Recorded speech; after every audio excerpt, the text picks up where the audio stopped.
Heading towards Lock Street, the iconic horse sculpture ThePull now has a story that can be discovered by enthusiasts passing by.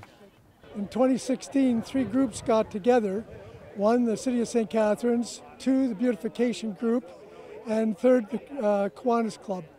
And the whole idea of this was to make sure that we started a project to clean up this mess. It was an old dump site, and we wanted to make it beautification to it, and we wanted to make it useful. So we proceeded with the city and with the Beautification Group and with our Kiwanis Club, and we got the work done. We cleaned everything up, and Tom Rankin was the biggest contributor and helped us to make things happen. 2, 1, there we are. Whoa. Round of applause. There we go. In addition to the statue, a plaque now stands in front of it to describe its meaning and history. This is where the history started. Just down the street here is the first lock of the Welland Canal.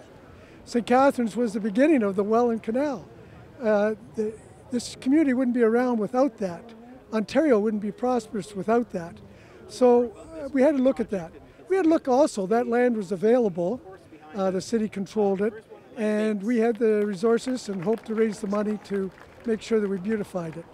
Aside from the members of the service group and politicians in attendance, the artists were also at the ceremony. When the early stages they had the idea for ThePull, they actually contacted Floyd Elzinga. Now Floyd, who works with a lot of steel, focuses more on botanical forms. And he knows that Veronica and I focus more on the human form and the animal forms in our long history of public sculpture. So he asked us to become a part of it, to join him on it. He had an idea for it, and he asked whether we could participate with him so that we could actualize it together. The artist's job is really to know what to sculpt and what not to sculpt, to not give too much, to give enough to entice the viewer to become a part of it.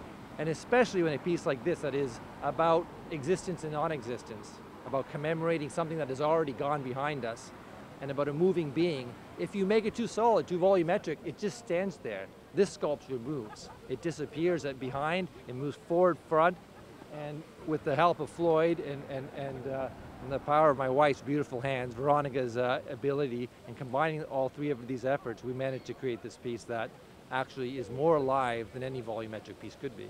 It does show that people makes a difference, you know, that in people's lives, and there's people that care, and it also shows how many people really were involved in this project to make it work. It's not just 3 sculptors. In Port Dalhousie for The Source, I'm Anthony Luongo.